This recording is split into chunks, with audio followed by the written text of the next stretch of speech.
Good evening, everyone. Great to have you back. On this week's Four Downs, we welcome Uncle Mike from the popular podcast, The Uncle Mike Show, as we discuss Brendan Gallagher. Is it fair for the refs to have a double standard when it comes to certain players? Also, on our Pretender Contender, we're talking about King Lionel Messi. Is he the greatest of all time? Also, you don't want to miss it as I face off against current Carolina Hurricane member Zach Boychuk. It's happening right here, right now.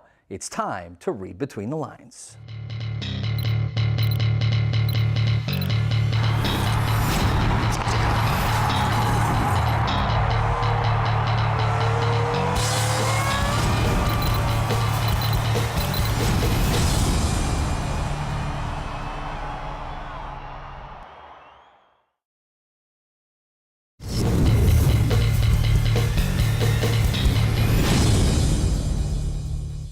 For the better part of the last two seasons, Brendan Gallagher hasn't had his fair share with the refs. In a post-game interview, he came out and said he felt targeted. On this week's Four Downs, we're talking about refs. Is it fair for them to have a double standard for certain players? As always, we invite you to join us on our social networks at facebook.com/RBTL Sports, as well as on Twitter at RBTL Sports.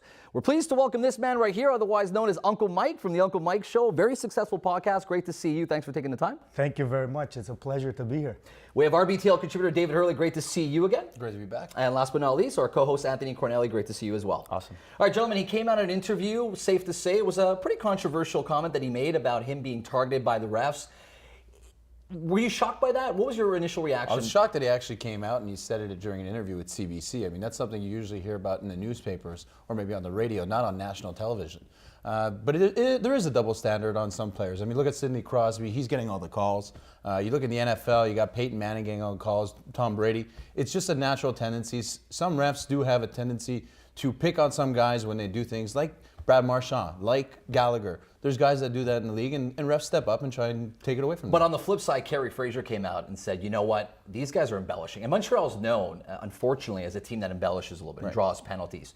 Kerry Fraser came out and said, look, we do have, indirectly through his article that he wrote, we do have a most wanted list. Is it fair for the refs to do that, especially considering the fact that there's a little bit of the blame to put on the players as well, is there not? I think it's just human nature. I believe that just like he mentioned, in the NFL, there's players that get the calls. In soccer, we've seen Luis Suarez dive so many times. Well, refs take notes, and we're all human. Eventually, your past is always going to dictate your future. So if you do have a track record, it's going to follow you around.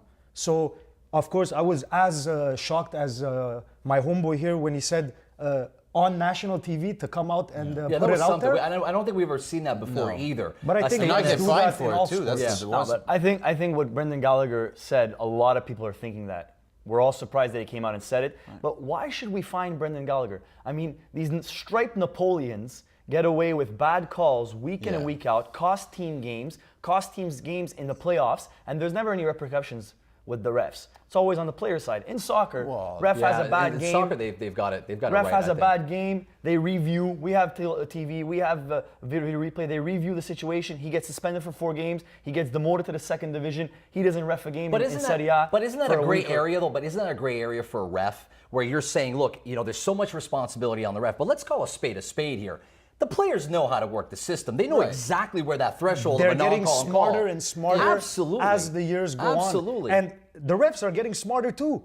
And these players are trying to mock these refs. Yeah. So eventually... Because they don't want to be embarrassed either, Of course, because it is the same national audience that you're putting your talents in front of. Well, these refs are as talented. It takes a lot of testicular fortitude, bro, to be able to call an offside, to be able to give that yellow card, to be able to call that penalty. And these guys have to know the respect, and I'm talking about the players. And that's where I think it comes in, the respect factor. A guy like factor. Gallagher comes to the net, I mean, he's the main example. When he crashes the net hard. He's got a tendency of really catching the ref's eye. What happens is the ref will give him the penalty, give him the benefit of the doubt. He'll watch the game afterwards. And all these refs do this, and they have to. There's a review board. In the NHL playoffs, some of these refs, if they make a terrible call, they're not reffing for the rest of the playoffs. It happens in the league. And as soon as you get to the further rounds, the guys that made a bad call, they're off golfing. They're not playing. They're not reffing. But don't you think that there's a double standard in the sense that you'd rather make the call than not? You do, but in the NHL, like we're talking to a specific league, that's the league where goals come mostly on the power play. So you're going to give a team an opportunity because a guy dove and you know he has a history of diving. So of course there's going to be less of a tendency of them taking a penalty on the We've team. all played amateur sport, and it happens in the amateur leagues.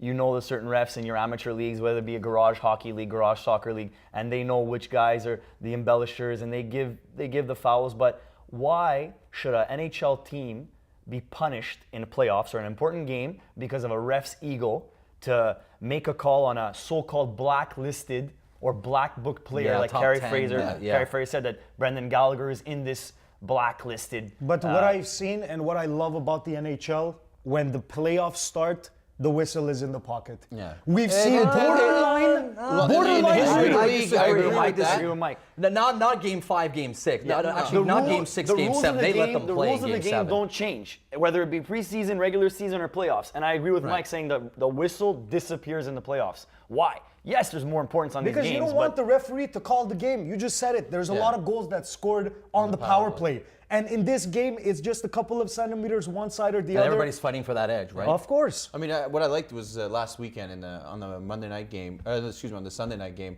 where you had Odell Beckham go out of bounds. He kind of flopped it. The ref said the player went out of bounds and flopped. I've never seen that before I loved in the it. NFL. And It was you know a great what? call. We were watching it at a bar, in a local bar, and I said to my friend, I can't believe, did you ref said see that. that? And And Taking a stand. unbelievable. It's like when the ref called That's giving him the chapeau, my business man. a couple years back. Of course. Well, something else that's unbelievable is a soccer player named Lionel Messi. Gentlemen, don't go anywhere. I want to keep the same energy. I want to talk to you about Lionel Messi. Is he the greatest of all time? I know it's a polarizing topic. We'll touch up on that. But before we do that, I want to bring some attention to you about a Christmas drive that's happening right here in Montreal. It's happening this Sunday, November 30th. The Optimist Club in Ile Bizarre will be collecting food or financial donations. For more information, please call 514-793-9200. It is a great initiative and it deserves our support. Stay with us. The Pretender Contender segment is up next.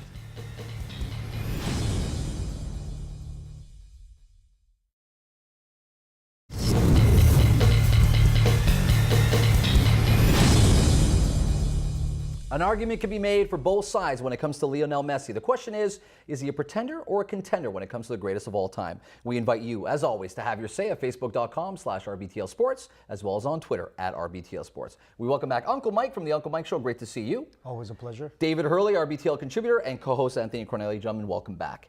All right, never thought I would say this, but is he a pretender or a contender when it comes to the greatest of all time? Contender or pretender is a big question when you come to Lionel Messi. Until he wins a World Cup, he'll be a pretender. A pretender. There's no way. I mean, look, the squad that he has around him at Barcelona has had great success. But you have to factor these two players when you talk about Lionel Messi, Xavi, and you have to talk about Iniesta.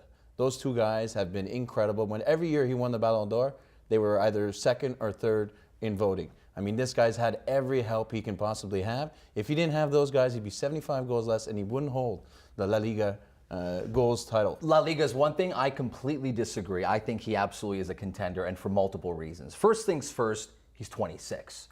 If history tells you anything about the greatest players in football, you would know that they don't peak at 26, which is scary when you think about it, that Messi still has room to improve. Also, when you talk about consistency for the greatest player, when you look at the greatest, you look at Michael Jordan, you look at Wayne Gretzky, you see consistency through his entire career. For me, when he broke Gerd Muller's record for the most goals in one calendar year, to me, he epitomizes consistency. He's 26. He's winning Ballon d'Ors. And I throw the question back to you. I don't know if you think he's a pretender or contender, but I'll get your feedback. Actually, I'll get your feedback first before I throw this question out to you. Before I make my pick of pretender contender, let's just get one thing straight. I'm not doubting his skill. I'm not doubting the fact that he's arguably one of the greatest of all time. I just don't like the little puke. I think... So this is a personal thing. He plays for Barcelona FC, better known as Barcelona Football Cult, that controls and is babied by UEFA. And he's gifted Ballon d'Ors year in and year out. I mean, he deserved maybe 2 or 3 out of those 4. But in 2010, Schneider wins a treble with Inter, takes Holland to the World Cup final, scores 5 goals, and Messi wins the Ballon d'Or. Yeah. Where's the favoritism there? Do you consider Cristiano Ronaldo as one of the greatest of all time right now? I think Cristiano Ronaldo is the best footballer right now. Even more the reason why him winning 4 Ballon d'Ors, Messi winning 4 Ballon d'Ors in the last 5 years is even more of proof to say how good Messi is. But he just called it though. But that's fine. But that's 4 out of the last 5. He's been getting pampered on arguably in the last decade half the year, 5 years, FC Barcelona was the best football team in the world. Of all now, time. let's, Of all let's, time. let's Well, go back arguably one of the one greatest second. teams of all time. So we're only, Let's so go we're only back using La 5 Liga years as our for a second. threshold. We're Because only using in La my Liga as our opinion, threshold. No, absolutely not. Lionel Messi is the best La Liga player of all time. Absolutely. I'll give you that. Well, I'll put sugar I mean, to- statistically, he has okay. that. But who's Now, he- do you know what Ronaldo has done in the greatest league in the world, In the called the Premiership. Premiership? He won a trifecta: Champions League, FA Cup, won the league, then told the entire world, I'm taking my skills, going to a completely new infrastructure. So completely dominating the Ballon d'Or, being dictated as the greatest footballer in the world for the last 5 years for you is not sufficient. There's it's not not. one bad. There's not one bad position Messi plays. Unless you play him in center back, he's gifted everywhere. He's got footwork. He's got in the air. He's got playmaking capability. But Now, hold if on. you want to go the aerial game, I would take Ronaldo. I said no. I said he's the best all-around player. I didn't talk about aerial. I talked about how good he is in all positions. You play him anywhere. Okay, let me ask you this question. Can Lionel Messi do everything Ronaldo can do? The answer is absolutely not. Athletically- But athletically- Ronaldo can do everything Messi can do. Messi can play as a center forward, but he's not the best center forward in the world. Messi can play as an outside winger, where he's probably the best outside winger in the world, but Ronaldo can play as a left or right midfielder. Ronaldo can play as a center midfielder. Ronaldo's better in the air. Ronaldo's better on set pieces at winning, even defending corner kicks and defending set pieces. Ronaldo's back in that box. Ronaldo carries Real Madrid, but he's part of a nucleus. To me, yeah. Go He's ahead. Let's look at his Argentina record. What has he won? Okay, What has he won in Argentina, though? fair enough, When he fair doesn't have Iniesta there, when Well, he doesn't Ronaldo have Xavi hasn't there. won nothing in No, Portugal exactly, either. No, yeah. but at least. But that's why when we talk about greatest of all time, in my opinion, if you haven't won on an international level, like a Zinedine Zidane, like the original Ronaldo, for me, if I make a starting To have the 11, conversation. these are the names that I'm putting on it. But now that we're talking about, guys, let's not kid ourselves. We are so blessed to watch watch him. these two Yeah. superstars. But that's my point. But that's exactly my point. We are blessed, but he's not the greatest of all time. Okay, but we're living in an era. Yeah. Safe to say, you guys can disagree if you want. Absolutely. In the most talented, athletically gifted era that soccer's ever produced. For sure. Ever. Period. I mean, the game's athletes changed. are The faster, product in changed. terms of athleticism, we have Right, never seen athleticism, anything like every it. sport you could say that But for. the game has For sure. changed. Right. Right, getting but better. even the more reason why his dominance in today's Well, era. there's- You talk about Cristiano Ronaldo. You guys could talk to me till you're blue in the face about Ronaldo, but he's four I'm Ballon not d'Ors. saying Ronaldo's the No, but I'm best. saying he's not so even the far best ahead of player in everybody else. Argentina. But Guys, what when it about comes to his Messi- performance in the English Premier In League? 2006, Messi made an appearance at the World Cup as one of the youngest Argentinian players to ever step foot on the field. He scored 1 goal in a 6-0 thrashing of Serbia, which was the last goal. 2010, he didn't score a goal. This year, he scored 4 goals in 4 non-important matches. Where was he when time the pushed team the needs shove? him. When Di Maria carried Argentina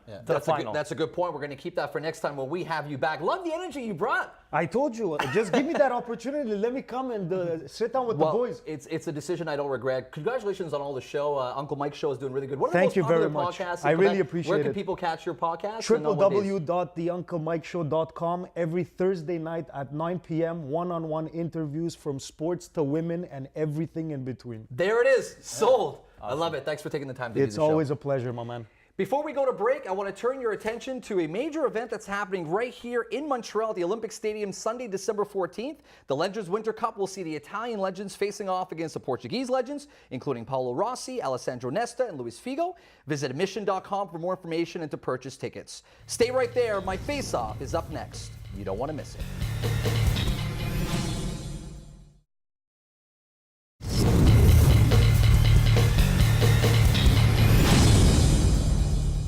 He's a World Junior Hockey Champion 2-time, might I add, and also a member of the Carolina Hurricanes. It's great to welcome and face off against Zach Boychuk. Zach, thanks for taking the time. Yeah, thanks for having me. You were on an incredible team during the juniors, 2008, 2009, winning gold twice. The team's never been the same since that stretch of 5 back-to-back gold medals. Talk to us a little bit about that experience and how it was playing with some of those big names that you see now have made a name for themselves, including yourself in the National Hockey League.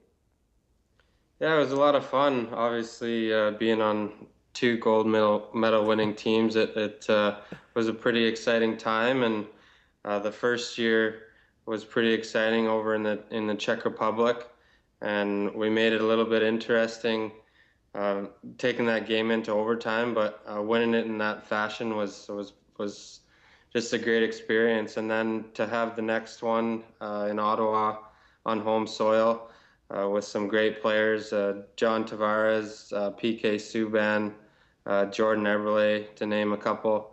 It was a lot of fun, and I think it was to end a stretch of 5 in a row for Canada. You know, you talk about the transition between junior to the National Hockey League. It must have done wonders for your game. But now all of a sudden you get to the National Hockey League. Talk to us a little bit about the transition between that high moment of winning in Ottawa to now getting into the National Hockey League for the very first time. Must have been a big change. And you hear about playing with the men, as they say. For you, how was that transition?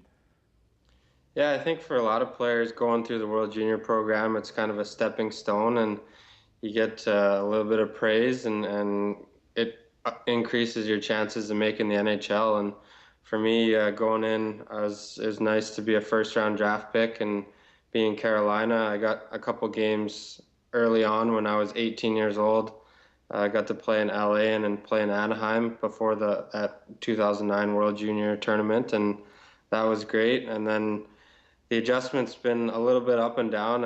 I've gone through a bit of an interesting career, being up and down, but things have been going really well lately. And it was kind of a crazy year a couple of years ago when I played for Pittsburgh and Nashville and Carolina all in the same year. But all those were learning experiences. I got to play with some great players along the way, Sidney Crosby and Evgeny Malkin. Got to learn a lot, and now I'm trying to put it all out in the NHL. The learning curve for every player in the National Hockey League or trying to get there is different. For you, you had a great year in the AHL last year, and now you're bringing that to your game this year. How much did that help you? Obviously, on the short term, it must be a little bit of a disappointment, but when you look back at it now, how integral or how important was it for your development as a player? Yeah, it was huge for my confidence. I think after that year that I had where I went on waivers a few different times, I just kind of needed to get a fresh start and back to the basics, and to have a full year in the AHL where I could play a lot of minutes and get my confidence back and get on the score sheet a lot. It was a great stepping stone for me, and when I got those 11 games up with Carolina last year, I made the most of them and really set myself up for this year. So far so good this year. Been playing well, and hopefully I can keep contributing. I want to talk to you about you playing on the fourth line. You're known as the tempo line, the energy line. Across the league, usually fourth liners are high-octane players, very often involved in some scraps, including some difference of opinions with the refs. Brendan Gallagher came out last week and said some controversial statements about how he felt he was on a most wanted list. First things first, do you agree that Brendan Gallagher deserves to be on that list? And the second point would be, do you believe that the refs do have double standards when it comes to certain players? I think there's definitely some guys on the refs' radars.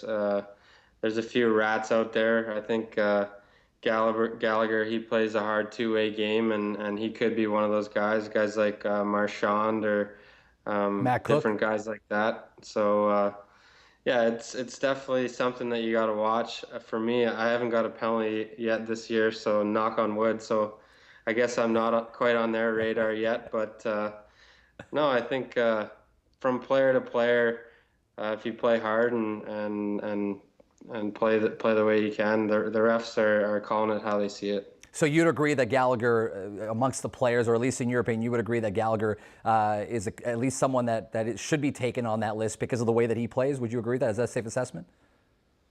Yeah, I would say he's definitely a guy where you gotta keep your eye on him. I think there's other guys who play a softer game who probably aren't going to take any penalties and probably aren't going to go to the tough areas. So he's definitely a guy where, he might get more penalties than another guy.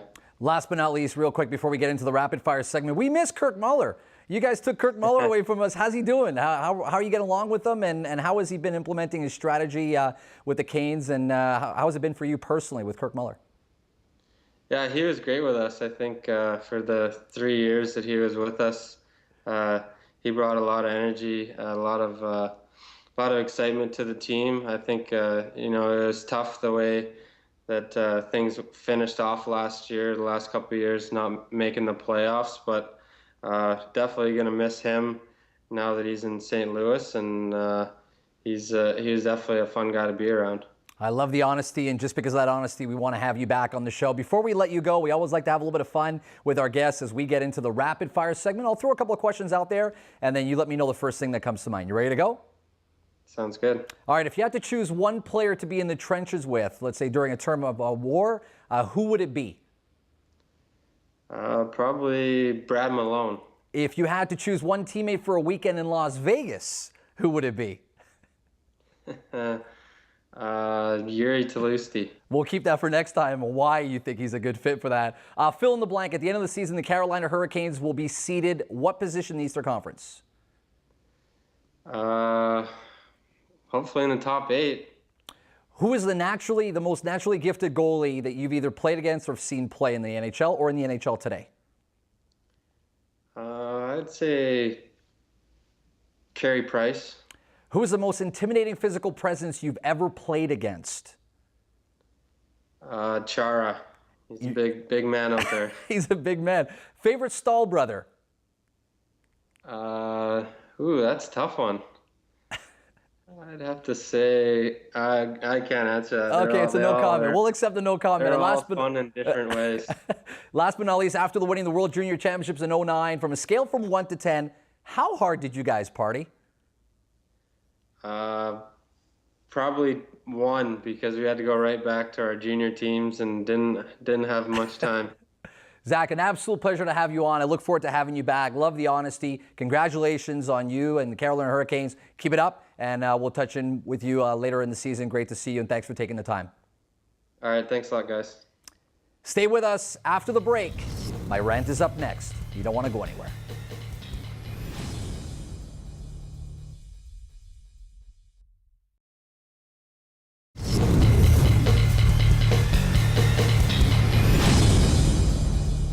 Trading Seguin was the first chip to fall, followed by not bringing back Andrew the Finger Ferentz. Sean Thorne and trading away Johnny Poychuk was the most recent indication.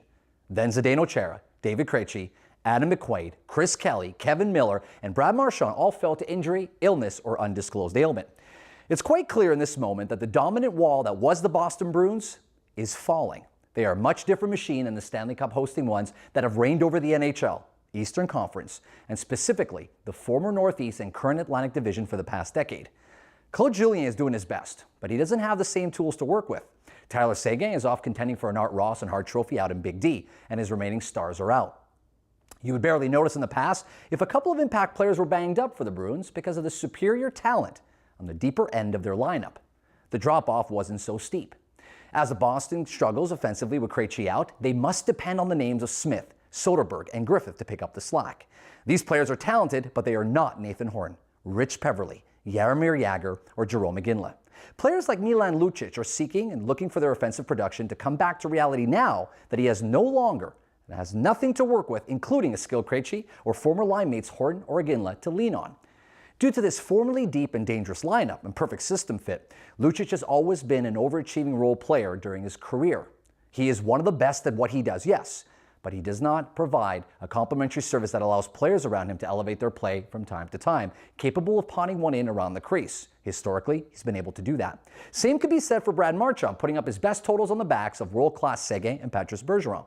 Rumor has it that he might be on his way out of town, but he has to be healthy for anything like that to happen. A mysterious ailment can only add to the obscurity that is Marchand. Teams like Bruins, Devils, Flyers, and Sharks have peaked and are on the decline, while teams like Canadiens, Islanders, Predators are on the rise. It's an exciting time in the NHL, a shifting of the powers for year to come. And we ask you to read between the lines. Until next time, on behalf of the entire team, I'm Adam Reid. We'll see you next week.